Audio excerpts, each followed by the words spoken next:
Bonjour YouTube et bonjour chers internautes et bienvenue au Manga Café. Aujourd'hui j'ai choisi 5 nouveautés manga qui sortent en janvier si tout va bien. Et du coup je vais me lire ça et je vais vous faire un débrief pour justement potentiellement vous aider dans votre choix de ces nouvelles séries si vous les voulez ou pas. Comme d'hab, vous savez, c'est l'une de mes séries préférées sur la chaîne. Et du coup, on va faire un petit sommaire, comme ça au moins vous pourrez aller au manga que vous voulez aller voir tout simplement. Donc j'ai choisi Soloist in the Cage, Sakura Wars, Ikusa Noko, Le péché originel de Takopi et Kujo l'implacable. Voilà les 5 mangas qui sortent en janvier que j'ai choisi. Et sans plus tarder, on va commencer par le premier. Soloist in a Cage. Manga de Shiro Moriya, Solo in a Cage est un manga qui vient tout juste de sortir puisqu'il est sorti le 5 janvier aux éditions Kiyun.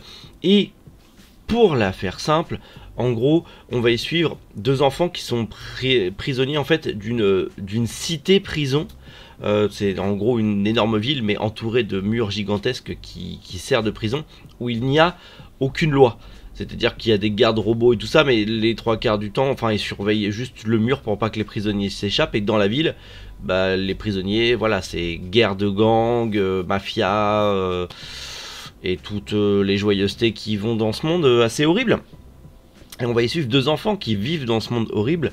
Et ces deux enfants ont des voisins, 3 hommes qui sont des prisonniers également, bien sûr, et qui vont tenter de s'évader.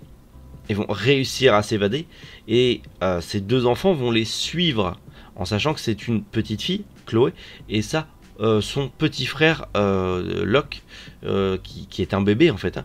Et en gros on nous installe déjà le Locke et sa sœur Chloé, voilà le fait que bah, ces deux enfants très jeunes, un bébé et une petite fille peut-être âgée grand max de 8 ans, qui vivent seuls dans un appartement. Ils sont jamais sortis de l'appartement parce qu'ils attendent leurs parents, mais leurs parents ont sûrement été tués, donc ils survivent comme ils peuvent. Les voisins essayent de les nourrir en mettant un peu de nourriture devant la porte pour les protéger entre guillemets. Et quand les voisins s'échappent, bah du coup forcément la petite Chloé prend son petit frère et les suit pour essayer de sortir de cette prison, de s'échapper. Malheureusement les gardes robots les chopent et leur tire dessus. Chloé va se prendre une balle dans le bras et malheureusement à la suite de ça, son petit frère Locke va tomber du haut du mur et elle va réussir à s'échapper avec l'un de ses voisins, l'un des prisonniers qui s'échappe, à s'échapper de l'autre côté du mur. Cet homme va l'adopter comme sa propre fille et va s'en occuper, sauf que bah, de l'autre côté, dans la prison, son petit frère, bébé, vient de tomber de plusieurs mètres dans la neige. Mais dans un monde comme ça, on ne sait pas s'il a survécu. Et elle s'est fait une promesse, c'est de revenir des années après pour venir le sauver et le sortir d'ici. Quelques années après, on revoit Chloé qui retourne dans la prison parce qu'elle a fait en sorte de se faire, de se faire arrêter et donc du coup de se faire incarcérer dans cette cité-prison. Et on la voit arriver dans ce monde où bah, elle y retourne pour chercher son petit frère et le sortir de là. Et elle est confrontée en fait à toute la violence et la cruauté de cette prison qu'elle n'a juste vu qu'à travers une fenêtre puisqu'elle n'est jamais sortie de sa chambre. Et là elle est confrontée à cette violence, mais heureusement elle a été entraînée et tout ça pour se battre et se battre contre tout le monde. Et du coup bah, elle se bat plutôt bien. Et en gros c'est ça l'histoire, on va suivre Chloé qui est retournée dans cette prison pour sauver son petit frère s'il est encore vivant. C'est une série qui est terminée au Japon en 3 tomes. Donc ça serait une série courte et je pense que 3 tomes c'est amplement suffisant. J'ai lu les 2 premiers chapitres pour le moment. Je vais attendre de lire la suite une fois que j'aurai acheté le manga. Parce que oui, je vais acheter le manga parce que le manga m'a beaucoup plu. Ce côté un peu Prison Break, pas vraiment, mais ce côté vraiment on est dans une cité-prison avec cette petite fille qui s'échappe avec son petit frère. Qui essaye du coup de s'échapper, le petit frère qui lui tombe, elle qui va revenir des années après pour le sortir de là, en sachant pas que s'il est encore vivant, s'il a survécu à la chute, s'il est toujours là. On n'en sait rien en tout cas dans les premiers chapitres. Clairement, je vais me prendre ce manga ce mois-là, le tome 1, mais je vais attendre les 2 prochains tomes pour me lire les 3 d'un coup. Parce que je pense que là déjà avoir lu les 2 chapitres, j'aurai sur ma faim. Et je veux lire la suite, mais j'ai pas envie de tout lire en scan, je veux découvrir ça en manga. Mais clairement, Soloist in a Cage chez Kiyun, pour moi, c'est une très bonne sortie de ce mois-ci, de ce mois de janvier. Et c'est une très bonne sortie pour ce début d'année. Donc clairement, je vais m'acheter ça et me relire ça quand j'aurai les 3 tomes en main. Sakura Wars. Manga adapté du célèbre jeu vidéo Sakura Wars. Le manga Sakura Wars arrive aux éditions Manabooks. En fait, il est déjà sorti puisqu'il est sorti le 5 janvier. C'est pareil, vous le savez, Manabooks souvent sortent des mangas dans leur ligne éditoriale. Ce sont des mangas qui sont adaptés de jeux vidéo ou d'univers de jeux vidéo, comme Assassin's Creed ou autre. Donc du coup, Sakura Wars avait totalement leur place dans leur catalogue. Et pour la faire simple, Sakura Wars est dessiné notamment par Iku Masa, dont c'est le premier manga, mais surtout il est dessiné par Kosuke Fujishima, qui est nul autre que le mangaka de My Goddess, pour le plus connu. Il a aussi bossé sur l'anime de My Goddess, donc c'est très très cool. Mais le manga est scénarisé par Oji Hiroi, qui est le créateur, le chara designer du jeu vidéo. Donc c'est clairement très proche du jeu vidéo. Mais ça parle de quoi Sakura Wars? Et bien en fait on va y suivre Ichiro Ogami, qui est un soldat de la marine, qui va être affecté à une mission bien spécifique au Grand Palais Impérial de Tokyo. Protéger le Grand Palais Impérial et les habitants de Tokyo des forces des ténèbres. Il faut savoir que ça se passe au XXe siècle, donc c'est à peu près la même période que Demon Slayer, ça se passe dans la même ère, l'ère Taisho, et du coup, il va devoir protéger Tokyo des démons, des forces du mal qui vont arriver, et aussi soutenir la brigade des fleurs, qui est en gros une brigade de jeunes combattantes qui se battent dans des foutus robots perfectionnés. Alors c'est pas des Gundam comme ça, mais des robots, on va dire plus steampunk, en tout cas des robots vraiment de l'époque du XXe siècle, qui sont à la limite du char d'assaut, qui vont combattre du coup ces monstres qui apparaissent un petit peu partout au Japon et à Tokyo. Et en même temps, il va s'occuper en fait des tâches ingrates. C'est un peu comme Lovina en fait. Il va arriver dans une académie entouré de gonzesses et il va s'occuper de l'intendance. Voilà, tout simplement, il va faire les tâches ingrates, le ménage, le repassage, la bouffe, l'homme à tout faire quoi. Et en même temps, devoir protéger aussi Tokyo et soutenir la brigade des fleurs, donc ces jeunes combattantes, comme je vous l'ai expliqué. C'est vraiment un manga ultra cool. Je me suis pas ennuyé une seconde. C'est un manga en 9 tomes. J'ai lu que 4 chapitres, mais c'est passé à une vitesse. J'ai surkiffé. Bien sûr, la petite vague années 80-90, les petits dessins là, à My Goddess. J'ai vraiment eu un sursaut nostalgique en mode j'avais l'impression de relire des mangas comme Bamboo Blade ou Negima ou Lovina, ou encore tout simplement School Rumble, mais à la fois de relire et revoir des animés que j'ai aimés à l'époque, comme justement My Goddess, ou encore, qui est à peu près dans le même style, Blue Seed. J'espère un jour qu'on aura les Blue Seed en réédition en France, ce serait très cool, ou même si c'est plus futuriste, on va dire, Silence Mobius, qui est beaucoup plus dans le futuriste, mais clairement on a cette petite vague années 80-90 qui me plaît absolument. Alors Nejima, tout ça c'est début 2000 je sais, mais vous voyez où je veux en venir. On est à la fois sur un, c'est classé seinen, mais je dirais plus un shonen d'action avec un peu de romance, avec des combats contre des monstres, avec du school life. Clairement j'ai adoré. Clairement j'ai adoré. Comme je vous l'ai dit, ça arrive c'est déjà arrivé du coup chez Manabooks. Et si jamais vous aimez ce genre de lecture, si vous aimez vraiment les mangas un peu old school, tout ça, ça vous plaira. Parce que relire ça en 2023, oui, ça m'a fait du bien, ça m'a fait plaisir. J'étais en mode, c'est comme quand tu lis Hentai Kamen. T'as ce sursaut nostalgique de te dire, tu lis un truc à l'ancienne, ça fait plaisir. Ça j'adore, vraiment, j'ai adoré. Et bien sûr, ça va faire partie de mes achats bientôt, en sachant qu'il y a 9 tomes.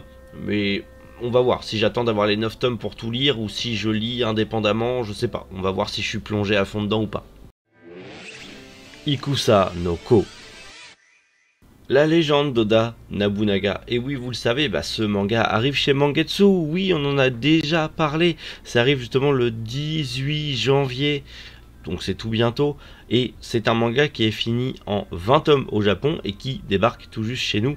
Mais bordel, quand on voit l'édition que déjà Mangetsu nous a montré, on se dit ça va être incroyable, ça va être incroyable. Et en plus Mangetsu sont en train de faire tout l'univers quasi de Tetsuo Hara, et c'est juste génial puisque oui, le manga est dessiné par Tetsuo Hara, le génialissime créateur de Hokuto no Ken, Ken le survivant pour les anciens, mais c'est surtout un manga scénarisé par Sebo Kitahara, dont c'est le c'est le deuxième manga, puisque son premier manga était Bonolone, qui est d'ailleurs disponible en France chez Nobinobi et qui est encore en cours de publication chez Nobinobi. Si jamais vous voulez vous renseigner, vous avez l'info. Et en gros, l'histoire est simple, on va suivre l'histoire, la jeunesse d'Oda Nobunaga, l'un des célèbres empereurs du Japon. Ce que j'ai adoré avec le manga, c'est que déjà ça commence un peu comme, même si c'est pas terrible, l'animé Yasuke. C'est-à-dire qu'on commence par la mort de Nobunaga. On commence par quelque chose qu'on sait tous déjà, vu qu'on connaît l'histoire du personnage, on sait qu'il meurt à la fin. Et on commence par ça. Il meurt, et il meurt de façon flamboyante, incroyable. Et ensuite, et seulement ensuite, on retourne dans le passé pour suivre de sa naissance jusqu'à ce qu'il devienne l'empereur. Et donc on commence par le fait que voilà, il est né sur le temps de la guerre, sa mère étant enceinte de lui, il entendait déjà dans le ventre de sa mère le fracas de la guerre, et en tant qu'enfant de la guerre, petit vaurien, on le voit, enfin, il est sur un bateau, il one-shot des poissons avec des cailloux, enfin, il est déjà ultra cheaté déjà de base, le gosse, c'est juste un gosse, il est déjà ultra fort. Et on va suivre un peu son périple en tant que jeune voyou, délinquant, esclave, puis ensuite potentiellement devenir le grand empereur qu'il deviendra. C'est ultra cool, en plus avec le dessin de Tetsuo Hara. Mon dieu, ce manga est une claque. Et c'est comme pour Sakura Sword, on se prend une énorme vague nostalgique en lisant ce manga, de par son dessin. On se prend la grosse claque Hokuto no Ken. Alors bien sûr, on voit bien que c'est du dessin beaucoup plus récent que Hokuto no Ken. On voit que c'est du Tetsuo Hara récent. Mais bordel, ça a fait du bien de voir ces gueules comme ça, là, de voir des vrais mecs avec des vraies gueules bien défoncées. Ça change un peu de tous ces héros ultra filiformes avec des traits très fins. Enfin, on reprend un bon coup de testo, ça fait plaisir, Enfin, clairement, le manga est ultra badass. Je me suis arrêté aux 4 premiers chapitres, j'ai eu du mal à m'arrêter, mais je me dis stop, on va lire la suite quand j'aurai le tome 1, et bien sûr tout le reste, et encore une fois, bien sûr, ça va être un achat Day One, et encore une fois, bien sûr, si vous aimez l'univers de Hokuto no Ken, vous allez aimer Ikusanoko, qui ne se déroule pas dans l'univers de Hokuto no Ken, puisque c'est un univers fictif inspiré de faits réels de la vie d'Oda Nobunaga, mais il y a quand même un parallèle avec le dessin, l'univers, l'ambiance, donc vous allez surkiffer, clairement. Le péché originel de Takopi. Ce manga, je savais que ça allait être dur, mais à ce point-là, truc de fou. C'est un drame, le péché originel de Takopi, en 2 tomes, donc ce serait une série courte, qui arrive justement aux éditions Pika le 25 janvier. D'ailleurs, les 2 tomes arriveront en même temps. Il y aura même un coffret avec les 2 tomes si vous voulez la série complète. Mais de quoi ça parle? En gros, on va y suivre Takopi, qui est un petit extraterrestre, une sorte de petit poulpe rose qui vient des étoiles, qui vient de la planète Happy et qui est arrivé sur Terre pour rendre joie et bonheur aux humains. Il va tomber sur une petite fille, Shizuka, qui a l'air très triste. Et on va se rendre compte au fur et à mesure de leur histoire, des jours qu'ils vont passer ensemble, parce que Shizuka va un peu être en mode t'es extraterrestre, bah vas-y, je suis ton ami, je te donne un peu à manger, tranquille. Mais tu sens que la gamine elle cache quelque chose. Et en gros, la gamine se fait harceler à l'école, mais en mode hardcore. Son père a disparu, sa mère est une escort girl, donc elle est tout le temps livrée à elle-même à la maison toute seule, et je pense que j'ai pas lu la suite, mais sa mère doit être horrible. Et Takopi, lui, il comprend pas, parce que ça n'existe pas, le harcèlement, la tristesse, tout ça, c'est des concepts qu'il ne comprend pas. Et donc, il essaye à chaque fois de lui faire des trucs sympas, machin, pour qu'elle sourie. Et elle sourit jamais. Et un jour, elle arrive devant lui, pleine de sang, couverte de blessures. Et il comprend pas, il dit « Ah, c'est rigolo, vous êtes disputé avec une copine, les humains, ils changent de couleur quand ils se disputent avec des amis, c'est marrant, hein. » Elle a dit ouais, ouais. Et je vous dirai pas la suite, parce qu'il va se passer un énorme drame, autant pour Shizuka et ta copie. Mais quand je vous dis un énorme drame, c'est un énorme drame. Et je vous en dirai pas plus, parce que ce serait vous spoiler un point important du manga. J'ai pas envie de vous spoiler ça, faut que vous le découvriez par vous-même, mais ouh la vache. Ah ouais, c'est lourdingue, c'est pas pour tout le monde, hein. C'est pas pour tout le monde, c'est pas à mettre entre toutes les mains. Mais clairement, j'ai beaucoup apprécié ces premiers chapitres que j'ai lus et j'ai hâte de découvrir la suite et j'espère, malheureusement, même si je m'attends pas à une fin joyeuse, ça sera clairement pas un happy ending, mais voilà, c'est un manga, oui, pareil, ça sera un achat Day One, c'est un manga que je vais prendre. Clairement c'est vraiment un bon manga. C'est un peu comme Bonne Nuit Poun Poun, tu te dis ça va être mignonnet et c'est pas du tout mignonnet. Mais là je crois que c'est pire que Bonne Nuit Poun Poun. Et j'aime bien le personnage de ta copie qui est complètement à l'ouest et comprend pas les concepts humains. C'est assez particulier. Non, je trouve que c'est un bon manga. C'est un manga d'ailleurs qui est écrit et dessiné par Tyson 5. C'est un manga qui était en prépublication sur internet au début et qui a ensuite été prépublié aussi dans le Jump. Enfin, en tout cas, il était prépublié sur le Shonen Jump Plus sur internet. Mais c'est un bon manga de drame et clairement, ouais, clairement, je vous conseille. C'est pas une lecture facile. Loin de là, mais si vous aimez un peu, enfin, si vous avez aimé Bonne Nuit Poun Poun ou d'autres mangas dans le même genre, d'autres mangas un peu dramatiques comme ça, des lectures très matures, très adultes et un peu sombres, vous aimerez Le Péché Originel de ta copie et je pense que à sa sortie, on va en entendre pas mal parler. Kujo, l'implacable. Et oui, on va terminer avec le dernier manga, Kujo, l'implacable, manga de Shohei Manabe, notamment connu pour Uchujima, l'usurier de l'ombre, qui d'ailleurs, le tome 1 est offert par les éditions Kana, donc allez-y foncez, et je vous encourage à découvrir la série, même si elle est assez longue, vous la trouverez facilement, et elle est plutôt cool, donc je vous encourage à la découvrir. Mais là on va parler de Kujo l'implacable, où en gros, eh ben, on va y suivre Kujo, un avocat, considéré comme un avocat un peu véreux, un peu vicieux, alors que pas du tout, il reste dans les limites de la loi, il reste dans les clous, comme dirait l'autre, mais il se spécialise dans la défense des malfrats, de la pègre, des yakuza. Et en gros, dans ce manga, oui, certes, on est plongé un peu dans le monde de la pègre et tout ça, et dans la noirceur de ce monde-là au Japon, on est surtout plongé dans le quotidien d'un avocat qui veut défendre en particulier ce milieu, qui veut défendre à tout prix ce milieu, pas forcément parce que ça lui rapporterait beaucoup d'argent, mais parce qu'il estime, lui, que ce milieu-là n'est pas si sombre et dangereux qu'on l'imagine, et qui mérite lui aussi d'être défendu par un avocat, qu'importe l'adversaire qu'il y a en face, et qu'importe ce qui pourrait advenir. Clairement, c'est un récit très adulte, très mature encore une fois, mais on est vraiment plongé dans ce monde, dans les tabous du Japon et dans les tabous du monde des Yakuza et de la pègre, avec Kujo qui va tout faire pour réussir ses procès. Et clairement on en apprend un petit peu plus aussi sur les procès d'intention, les procès un peu abusifs, les jugements de valeur par rapport au monde de la pègre et des Yakuza, les attaques contre les membres de la famille des Yakuza et compagnie, et même les guerres entre eux, clans, rivaux, c'est ultra cool. Moi, vous le savez, je vous le dis souvent, mais j'adore ce milieu-là, le milieu des Yakuza, le milieu de la pègre au Japon, le milieu des Bozozoku, tout ça, je trouve ça tellement fascinant, j'adore ce milieu-là. Donc, du coup, être plongé un peu, mais avec une vision différente, avec derrière toujours cette notion de justice qui est respecté, mais qui fait que il y a toujours un moyen de contrer une loi, machin de ça. Je trouve ça tellement passionnant. Ce manga est très passionnant. Il n'y a que 7 tomes au Japon actuellement. Nous, comme je vous l'ai dit, ça arrive chez Kana le 27 janvier. Donc, il faut attendre la fin du mois, mais le 27 janvier, on aura le premier tome. Et clairement, c'est une belle plongée très sombre, très particulière, mais c'est une belle plongée, encore une fois, dans le monde de la pègre et des Yakuza. J'adore.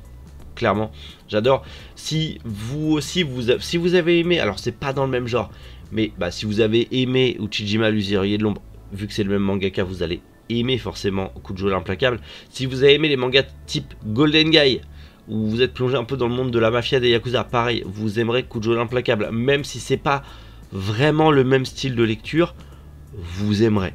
Vous aimerez. Et si vous êtes passionné par ce milieu, si vous aimez le milieu furieux et compagnie, vous allez aimer. Clairement, je vous le conseille fortement, parce que ça va être une bonne pépite des éditions Kana. Bon bah voilà, les 5 mangas que j'ai choisis, les 5 mangas que j'ai lus en scan et que je vais bien sûr acheter Day One parce que j'ai adoré ma lecture. Je me suis dit sur les sorties qui étaient listées, des nouveautés qui sortaient ce mois-là, j'en ai choisi 5 et les 5 qui me parlaient le plus. Et je les ai lus en même temps que je tournais la vidéo, donc toutes mes réactions sont des réactions à chaud. Donc autant si j'avais pas aimé, je vous l'aurais dit. Mais j'ai aimé les 5. Parce qu'ils sont tous différents, ils apportent tous une vision très cool du manga. On a du old school, du plus récent, du drame, du comique, de l'aventure. Bref, j'adore. Déjà ce format, j'adore ce concept parce que je découvre plein de nouveaux mangas, je vous les fais découvrir aussi et ça c'est beaucoup trop cool. Et surtout, ça va m'aider dans mon métier de libraire aussi, on va pas se mentir, hein, clairement.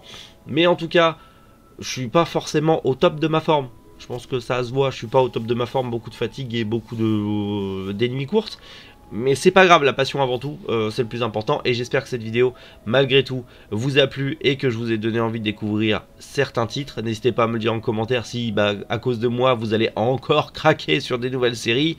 Voilà, je ferai amende honorable, promis. Je vous répondrai à votre commentaire. Je vais commencer plein de séries aussi, vous savez. Hein, on est ensemble dans le même bateau, hein, forcément. Mais voilà, je vous donne rendez-vous demain. Demain, on va parler football, demain, on va parler Blue Lock. Ça va être intéressant. Prenez soin de vous et passez une excellente journée et un très bon week-end. C'était Méric. Boujou, les internautes.